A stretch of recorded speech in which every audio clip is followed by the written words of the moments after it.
The Tennis Gambling Podcast on the Sports Gambling Podcast Network is brought to you by Market Fantasy. The work up new customers play just $5, harmless bonus funds. Use promo code SGPN.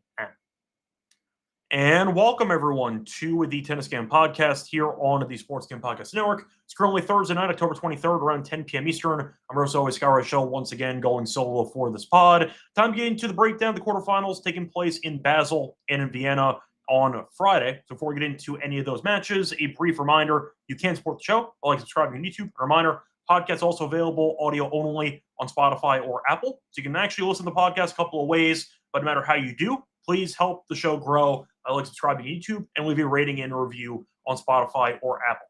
Plus, a reminder, you can check out the merch store on the SGPN website. We have a lot of great tennis merch. We have sweatshirts, we have t-shirts, we have mugs, different colors, different options. Check it out. I think you'll like the selection that we have. Plus, a reminder, we have another sport that started up this past week as professional men's basketball started back up with the NBA. So make sure you check out the NBA Gambling Podcast for daily picks. And a reminder, I am also on that show. But check out the NBA Gambling Podcast on YouTube, Spotify, Apple, you know the drill. But if you want some basketball thoughts for the entire season, check it out as we record an episode Monday through Friday every single week. So moving on to the actual recap of what happened for the last episode. Overall, a great episode for us. Starting off with the lock and dog picks, we swept. Now for the lock, we ended up taking a juicy play, which got there, coincidentally, in a match where the player lost. We had the team total over for Khachanov at 12.5 at minus 150. Greek Sport never makes it easy on himself, win or lose, and he keeps the set drop streak alive. Khachanov, though, ended up losing the first set, won the second set, lost the third, but he went over the team total. All that matters. We thought it'd be a close matchup. That could go either way. It was Khachanov lost, but he went over the number. So nice win there for the lock. For the dog, never in doubt. Really dumb price by the sports books. We had Opelka straight sets against Baez at plus 135. An absurd number. I believe it closed at around plus 105, but it's the fastest hard courts the entire season. Baez is 5'7", and Opelka we know can serve bombs. Baez, shockingly, had zero breakpoint chances. It was very straightforward. Opelka didn't even go to a breaker, actually. He just dominated the match. So nice and easy win there at plus 135. Hopefully you tailed that as well. So once again, overall great episode for the lock and dog. We'll try to get another sweep here for the quarterfinals. Now moving on to the actual recap of the matchups on Thursday. Overall, really not really any drama. You had two matches out of the entire slate that ended up going to a third set. For starters, you had a very close match between Felix and Cilic, as Felix did win 7-6, 7-6. So competitive matchup, no breaks in the entire match, but Felix got the job done handily in the breaker both times. You saw Shapo beat Royer in straight sets with the breaker in the first set. Munard beat Shelton. We had the right idea that Shelton was compromised, wasn't worth being a favorite wasn't worthy of being a favorite in his quarter. He barely beat Majcik. He should have lost. Majcik had a volley at the net on match point. He choked it, and then Shelton got buried by Munard in the next match.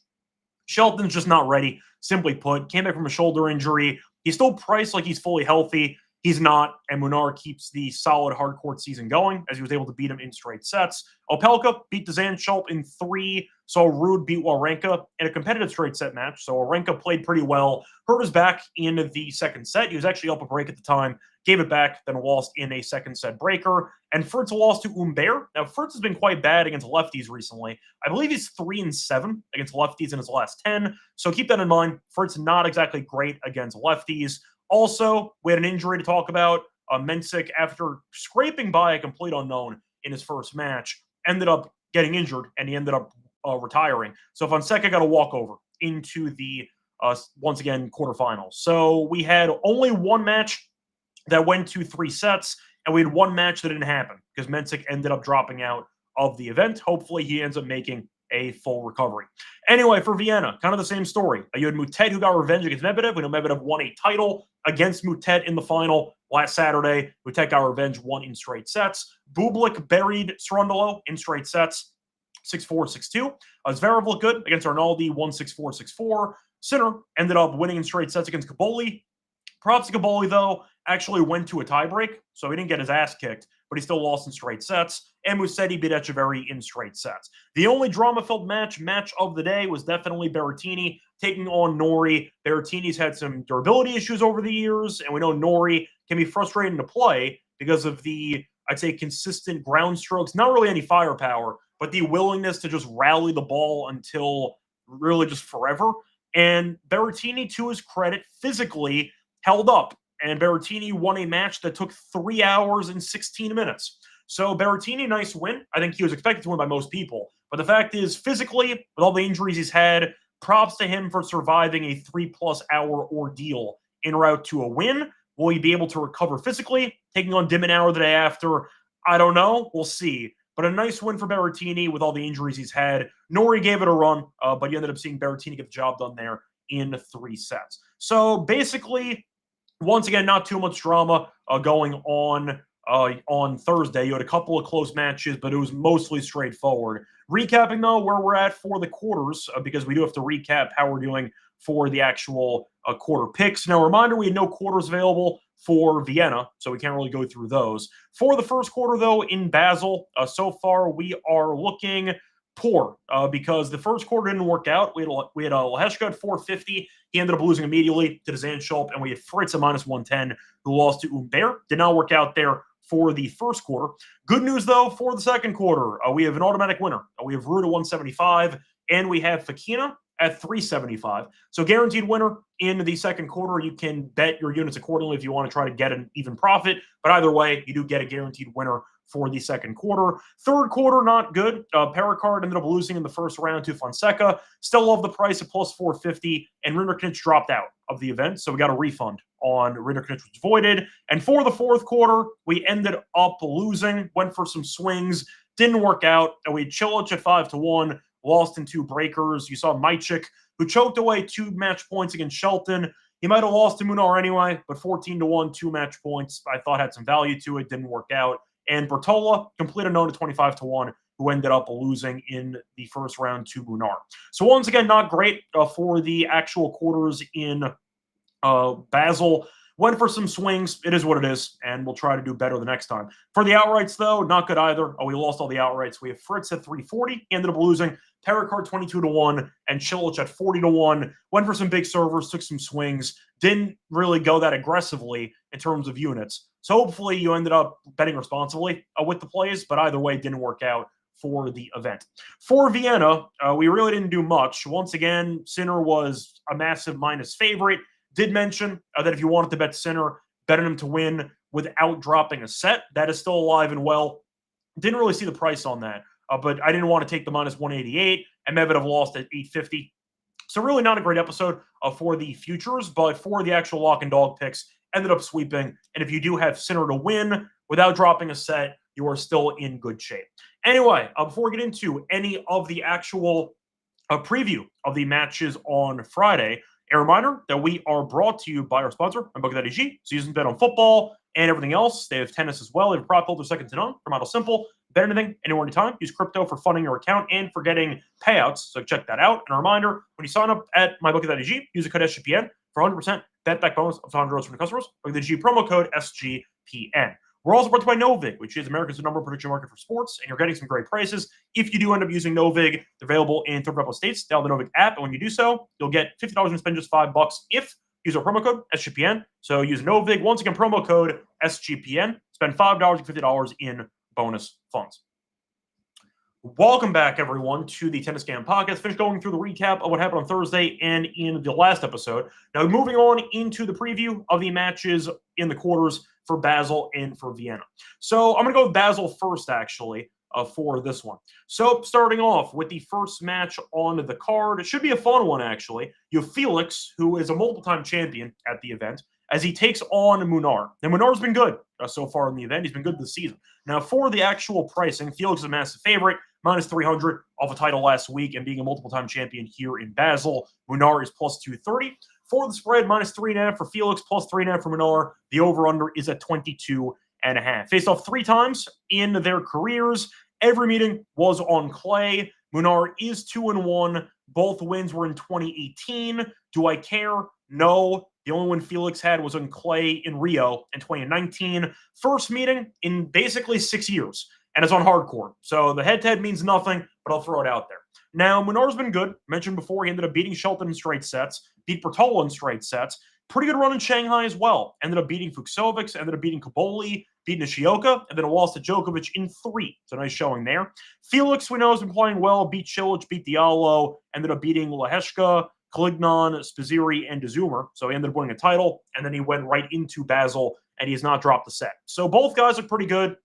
Felix, we know, has the better serve, which translates well to the fast-paced courts here in Basel. However, do I think Munar can actually make this interesting? I'm going to say yes. I think Felix should win, but I do think the over is intriguing. Munar, maybe in the past, was a pushover on hard court.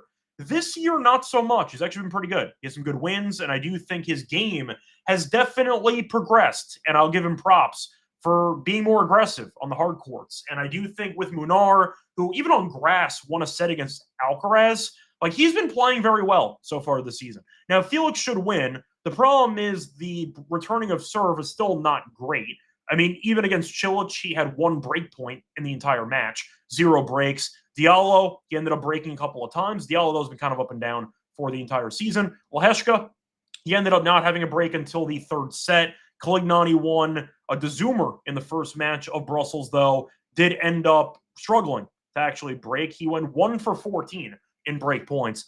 I think Munar can actually keep this close. I'm not saying he's going to win, but I think Munar has definitely proven he's more dangerous on a hard court than you might think. And I do think Felix, we know, can still be, I'd say, untrustworthy at times.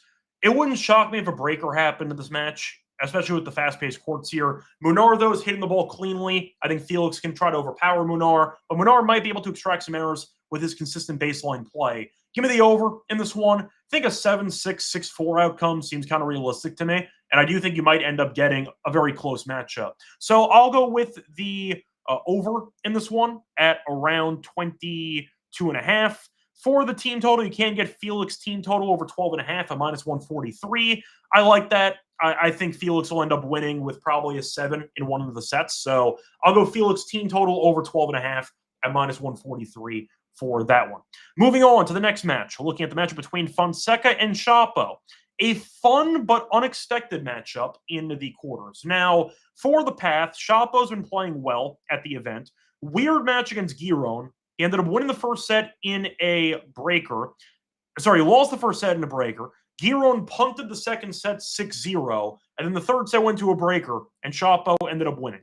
Then he ended up facing off against Royer, who's been pretty good lately. A reminder, he was a finalist a couple of weeks ago on hard court, and he beat Royer in straight sets, played well, ended up winning 76% of the first serve points and 59% of the second serve points. So overall, a solid job serving. Got the job done there in straight sets. For Fonseca, he ended up beating defending champion in Perricard, who we know has not been very good so far this season, but still, nice win breaking the unbreakable on the courts. But either way, fun matchup, and Fonseca won. And then Mensik ended up getting injured and did not show up for the match. So Fonseca's played 1 match in the event after having a pretty underwhelming season. I think Fonseca, he won a title on clay. He had an okay run in Wimbledon. Not really that great. But I think people expected more of a leap, so to speak. Maybe it's unfair to him, but he also beat Rublev in the Australian Open in the past. So Fonseca's had expectations, and it felt like people were hoping for more consistency, which he hasn't shown. Now, consistency and Shapo do not go hand-to-hand either. But I do think Fonseca being favored is a pretty weird line to me. Fonseca's -125, Shapo's +100. For the spread, minus half a game for Fonseca, plus half a game for Shapo. The over-under's at 23.5. So, look, I understand Fonseca has a lot of upside as being a wonder kid, so to speak. Shapo's been playing up and down for the last couple of years, but this year's been better than last year. He was okay in Stockholm, lost to Ruud, who won the tournament, so no shame in that. But either way, he's been good here in Basel. I don't mind the over in this one. I think it's going to be a close matchup. For the value, though, I got to go Shapo. Fonseca winning 1 match against a serve bot is not going to suddenly make me think that he's worthy of being favored against a guy who's also good on hard court in Shapo. Fonseca might win, but I think it's going to be close either way. And Fonseca this year has just been so inconsistent. I don't think he's worthy of being in the favorite role when he basically got handed a free spot in the quarter since Mensik didn't show up. So based on the value, I think Shapo should be favored. You could argue -110 apiece. That wouldn't really surprise me either. But if Shapo's -120, that feels right to me. I think based on the experience and based on the form, I think he looks better than Fonseca. Fonseca played one match. I can't really draw many conclusions from that. So based on the actual, in my opinion, resumes and based on the form, I think Chapo is a bit disrespected here. And I feel like sportsbooks are once again overpricing or just overrating Fonseca. He might win and prove me wrong, but for the actual value, I just don't see it. So give me Chapo at even money for this one. Moving on to the next matchup, you have Humbert against Opelka. Massive favorite. Humbert's minus 240. Opelka's around plus 190. For the spread, you have minus 2.5 for Humbert, plus 2.5 for Opelka. The over-under is at 24.5. Now, we know Humbert has been very good in indoor hard courts his entire career, has multiple ATP titles on indoor hard courts. Now, for the event so far, he's been great. He destroyed Fritz, and he ended up beating Korda handily, too. So he had a good run in Stockholm, lost to Ruud in the final, came back here, and he looks very good. For Opelka, he's played well, beat Baez, which is basically a bye on these courts, and beat Zandschulp in 3. Fun match, didn't get broken. Pretty standard performance by Opelka. And in that match, Opelka ended up having 29 aces and ended up winning 83% of his first serve points. So we know Humbert's a great returner, and that's really the question here. Because we know that Humbert's serve is not great, but the lefty slice serve out wide should frustrate Opelka, who we know is not exactly the most agile based on his size covering the court. Humbert might be just spamming outside kickers just to sweep Opelka off the court to open up so much room, which can result in a bunch of potential serve plus ones for free points there for Humbert. But I think you're looking at a matchup which is pretty simple to break down. Do you think Humbert actually breaks Opelka? Because I'm not sure Opelka is going to break Humbert anyway. But Opelka, we know, as a server is incredible. And on these courts in Basel, it is very, very tough to break anybody. We've seen a bunch of breakers because of it. And Opelka is one of the toughest guys to break. So based on the matchup, I think that Humbert is going to win. I think he's better than Opelka. However, do I think that Opelka can do enough to cover the 2.5? That's really the question. Humbert for the team totals at like 13.5, which is just not that interesting to me. I mean, breakers minus 240 in the match. So it's pretty tough to find any value, to be honest. I think if you want to argue Opelka plus 2.5 and argue maybe if he just holds out, you could win. But I don't really feel great about this match in general. I think Humbert ends up winning. Does he get a break? Maybe. If you want to go for the Humbert team total of 13.5, and if he ends up winning in 3 or a very competitive straight sets where it ends up going to a 7-6, 7-6, you have a couple ways to get there. I don't mind the Humbert team total over. If it goes to 3 sets, you basically automatically win. That's probably my angle I go with. Do I feel great about it? No, because I think he could break Opelka. But for value, Humbert team total probably at 13.5. I don't see much value, though, in the non-prop section of this match. Moving on to the final matchup, you have Ruud against Fekina. A reminder, we do have both guys to win their quarter, so you already priced in if you ended up betting both guys. For the value, or for the pricing, you have Ruud at minus 240. You have Fekina at plus 185. For the spread, you have minus 3.5 for Ruud, plus 3.5 for Fekina. The over-under is at 22.5. Now, head-to-head has been close. Ruud is up 3-2, I believe, in the head-to-head. I will point out that the last hard court meeting was last year in Miami. Ruud won in straight sets. 2023, though, Fekina did end up winning in Toronto in 3 sets. So, once again, Ruud has gotten the better of Fekina in the last 2 meetings. Faced off in the French Open last year, went to 5 sets. It's Ruud's best surface. It's both guys' best surface. So, you can argue that's a decent showing of how close these guys might actually be. Now, for the path, Ruud has been coasting. Beat Hallis and beat Wawrinka. Wawrinka, though, was not easy. He was down a break in the second set, and he had to win the breaker in the second set of both matches. As for Fekina, ended up beating Sonego in straight sets and beat Brooksby in a war. Now, classic Fekina, he choked away 4 match points, served for the match, got broken, and then he immediately broke back and served it out to win. So he choked away 4 match points and won anyway. So a nice job by him to keep his nerve. But damn, Fekina never makes it easy, which is a pretty standard story involving his career. Now, for the actual match itself, we know Ruud's been great, won a title in Stockholm. Now he's been coasting. But beating Hallis, who's been really bad lately, and beating Wawrinka, who we know is 41 years old. I mean, it is what it is. He was back midway through the second set. It's a very easy path for Ruud. Fokina, we'll see how healthy he is after beating Brooksby, but he had a day off, which should help. That Brooksby match was yesterday. So there is some time to recover from the massive marathon that took about 3 hours. So I think Fokina is actually alive to win this. I'm not saying he's going to, but I do think it's going to be a close matchup. Historically speaking, once again, these players do give each other problems, and I do think that Ruud can win while it does end up going 3. That wouldn't shock me. But looking at the history once again, they have faced off 5 times, and 4 of the 5 meetings have not ended in straight sets. So I don't actually mind the over in this one at around 22.5. Don't mind the games for Fokina at plus 3.5. If you want to go for the over 2.5 sets, you can find that at around plus 140. I like it. I see a relatively close match. I think Ruud ends up winning, but I think Fokina can do some damage and to win at least one set. Give me the over in this one. Moving on to Vienna. So for the actual matches, we are a bit short for one line. But for the matches that we actually have, we have de Minaur taking on Berrettini. For this one, de Minaur is a minus 300 favorite. Berrettini is around plus 235. For the spread, you have minus 3.5 for de Minaur, plus 3.5 for Berrettini. The over-under for games at 22.5. Now, they faced off a couple of times in the head-to-head, and Berrettini's been good against de Minaur.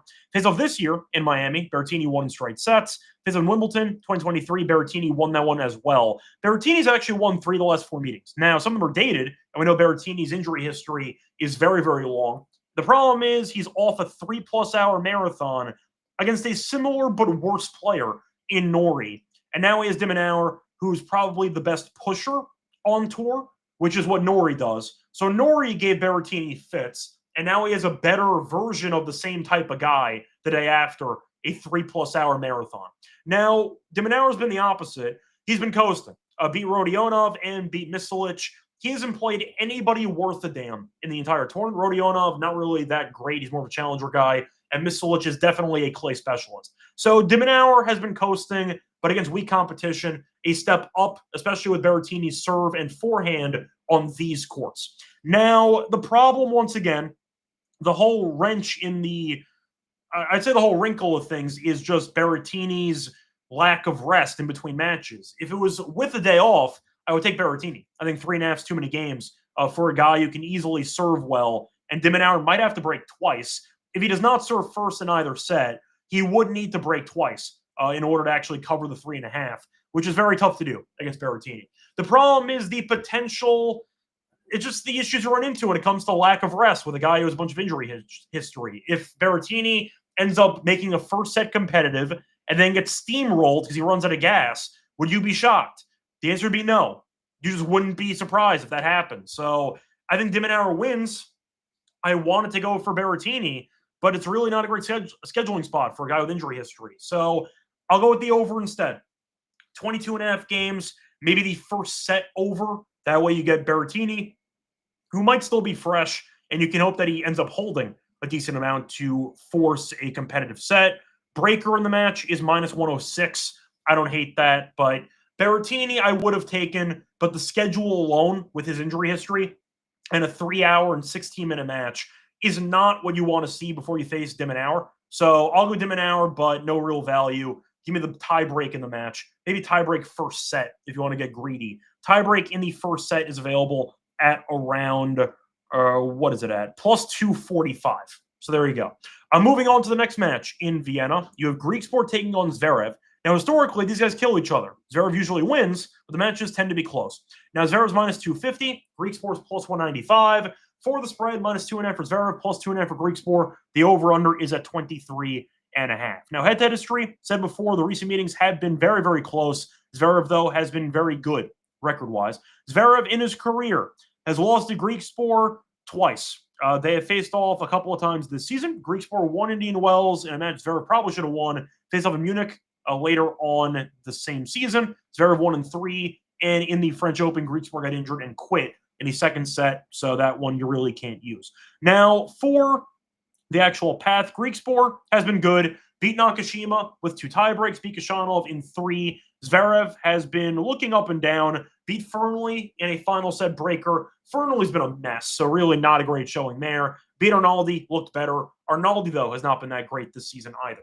So the real question is for Griekspoor, can he serve well enough to neutralize the return game as Zverev? Or is Griekspoor going to eventually hit too many errors and punt the match away? I think Zverev wins. I mean, I think Zverev's the better player.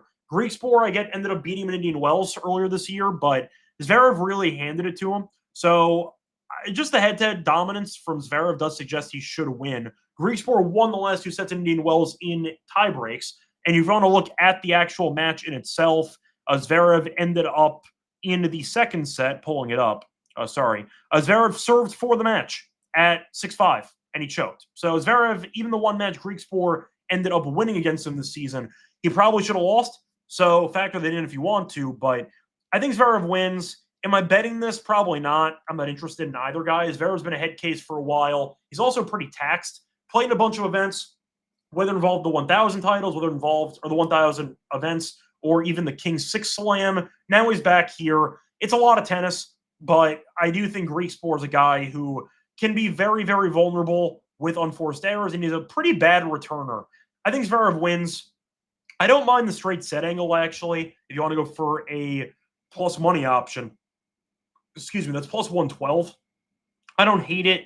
Do I like the value on it? Not really. It's not a matchup I'm interested in, but I'll go for Zverev in the straight sets for value. But no chance I bet it. I'll just go for the plus money shot if I had to pick something. Moving on to the next matchup. You have Sinner taking on Bublik. Now, for this one, you're looking at a massive line. You'd assume after Bublik ended up destroying Tabilo and Cerundolo, maybe Bublik would be like 7-1 if you had to price it yourself. And or maybe even shorter than that. Maybe thought he'd be like 4-1. No, it's 7-1. Sinner's minus 1,100 for this one. For the spread, minus 4.5 for Sinner, plus 4.5 for Bublik. The over-under is at 20.5 games. And a reminder that Bublik did beat Sinner on grass earlier this year en route to a title in Halle. So nice job by Bublik beating the unbeatable, basically. However, face off in the U.S. Open after that, and Sinner just completely murdered the guy. 6-1, 6-1, 6-1. Bublik won one game in each set. So Sinner avenged the loss and then some. Now, Bublik, we know, is a very good server, and the courts in Vienna are still quick. They're not nearly as fast as Basel, but you could argue that a good serve can go a long way. And when you're looking at the actual tournament so far, Bublik has served very well in the event. Bublik has not even, he's not been broken. He saved every break point, so neither guy's been broken up to this point. Now, Sinner beat Kaboli and beat Altmaier. Sinner, though, did go to a breaker against Kaboli, so maybe if Bublik serves well enough, he can force a breaker. That's really the only angle I have. I mean, Sinner's minus 1,100, so you're making an argument for Bublik to either keep it close or you think Sinner destroys the guy. It's a lot of games for 2 sets. I know the U.S. Open went poorly for Bublik, but he's in good form again. I'll go with the over on this one at 20.5. I think that you're looking at a realistic chance of getting maybe a 7-5 or 7-6 if Bublik's serve does, once again, keep looking sharp. I think that makes sense. I do think Bublik will end up losing because Sinner, I think, will win the event without dropping a set. I said that earlier in the week. But Bublik can definitely serve well enough to at least get some free points out of it. He can come to the net to try to shorten the points to take away Sinner's strength, which is consistency behind the baseline. I'll go with Bublik to keep this somewhat close. Give it the over 20.5 for this one. If you want the plus 4.5 games, you can get it available at around plus 112. I don't hate that. I don't see any value on Sinner, so I'll go for Bublik to hang in there, to not get embarrassed, but to still lose the match inevitably. Moving on to the final match on the card. This is the matchup that is pretty limited lines. You have Moutet taking on Musetti. Now, Musetti's minus 190. Moutet is around plus 150. For the path so far, Musetti's not dropped a set yet, beat Medjedovic and beat Echeverry. For Moutet, ended up beating Zoomer in straight sets, only lost 3 games, and he avenged his loss in the final in Almaty and beat Medvedev in straight sets. Now, for the matchup, face off one time in the past, it was on clay this season, and Musetti won in straight sets. Do I care? No. We know Musetti is a former bronze medalist in clay Olympics last year. We also know he made the French Open semis. He's a very, very good clay player. Probably the 3rd or 4th best clay player in the world. Not going to read too much into it. Now, Moutet and Musetti are not great servers, but Moutet does have variety. So with Musetti standing so far back with his return position, Moutet might use a bunch of drop shots. We know Musetti, though, has a lot of speed. He can get up to those. Should be a fun cat and mouse battle between the two of them. Now, the problem I have here is the pricing. Moutet's been very good. Made a final in Almaty. He beat Medvedev. He looks sharp so far in the event. So does Musetti. Majanovic, though, fitness-wise, looks out of sorts right now. Echeverry, we know, is still not a great hardcourt player. I don't mind taking a shot at the dog here. I think that Moutet is getting disrespected at around plus 150. I don't mind the over 2.5 sets. I didn't see a line on it, but I do think you're looking at an opportunity for Moutet to maybe make it back to the semis. And Musetti, I know, made a final and lost to Bilo a couple weeks ago on hardcourt. Still don't think he's a great hardcourt player. He's improved in the area. We saw that in the US Open. But I do think Moutet, with his current form, can still frustrate him, and I do think Moutet can do enough to maybe sneak his way over the finish line. For value, I don't see any on Musetti at minus 190. Give me Moutet as my choice here at around plus 150. Anyway, it's going to wrap it up for the preview of the quarters in Basel and Vienna. Time to move on into the lock and dog picks. Before we get into the lock and dog, reminder, they're brought to you by our sponsor, Arctic Fantasy. Great place to play fantasy pick'em. You win 500 times your entry, pick higher or lower on player stats, whether it involves basketball, hockey, baseball, tennis. You pick whatever you want. You can mix and match if you want to. They have a new offer for customers as well. Play just $5. You can earn those funds. Use promo code SGPN. We're also brought to you by Rhythm, the crushing in college football and NFL with picks and props, giving away a bunch of money and cash prizes every week just for tracking your bets in the app. Track 5 bets of the same type of model that you built. You can win 1K. And a reminder, we also have a nice discount code with Rhythm. Use code SGPN25 when you download the Rhythm app for quarter first month. Download them once again, promo code SGPN25 for quarter off your first month. Promo code SGPN25. Welcome back, everyone, to the Tennis Scam Podcast. Finished going through the quarters in Basel and Vienna. Time to move on into the lock and dog picks. For the lock, it's going to sound dangerous, but you know what? This line does feel too cheap. I think the Fonseca match against Shapo should be close either way, and I do think the wrong guy might be favored. Give me Shapo, team total over 12.5 at minus 120. Both guys have seen a ton of 7-5 or 7-6 sets recently, which bodes well for the over. So there's been a 7-5 or a 7-6 set in 6 of Fonseca's last 7 matches, not including the Mensik match, which was a walkover, of course. So a decent amount of long sets for Fonseca lately. Shapo not too far behind. There's been a 7-5 or a 7-6 set in 4 of his last 5 matches. So based on the court speeds and based on the firepower both guys have, I expect a 7-5 or 7-6 at some point in the match. It could go 3. Long's basically a coin flip, couple ways to get there. But with a breaker expected, and with Shapo, who's played pretty well recently, and with Fonseca really having an up and down season and only playing 1 match here, I feel like Fonseca's being overvalued after beating Perricard. I just think that Shapo can win a set. I think he can keep it close, and I think he'll get at least 1 close set that gets to 12-plus games. Give me the Shapo team total over 12.5 at minus 120 as my lock. For my dog, I'm going to go back to the Humbert and Opelka match. You know what? I got to do it for the price. Give me the first set over 10.5 games at plus 112. Tiebreak in the match is minus 240. So, sure, I just think it's a good number. 6 of Opelka's last 9 matches have had at least 12 games in the first set. We saw that in the last match against Zanchulp, there were 0 breaks in the first 2 sets combined. Opelka, bombing serves, and with the court speed here, even if Humbert eventually breaks him, the fact is he's going to have to actually adjust to facing a server of this caliber. I know Fritz can serve well, too. First serve percentage, though, wasn't really great for Fritz in the match on Thursday. I'm just going to trust Opelka do what he does, which is probably lose to a better player, but at the same point, still serve well enough to hold serve 5 times in a row while not doing anything when it comes to actually breaking. So give me the, simply put, the obvious play, in my opinion. Fritz, though, only landed 47% of his first serves. So Humbert returned well. He got a bunch of looks at Fritz's second serve. So I think Opelka can do what he normally does, which is lose in a breaker and then onward. But the first set, I think, has some merit. You're going from a guy who barely hit any first serves to arguably the best server on the entire tour, on the fastest conditions in the entire season. I like the first set team. I like the first set over for the games here at plus money. So once again, the lock and dog, the lock's going to be on Chapo. Team total over 12.5 at minus 120. For the dog, I'm going to go with the Umber and Opelka match. First set over 10.5 games at plus 112. It's going to wrap it up for the show. We're back once again for the semis in Vienna and Basel. Until next time, find me on Twitter or Radio. Good luck to all of you and all of your bets. Bye, everyone.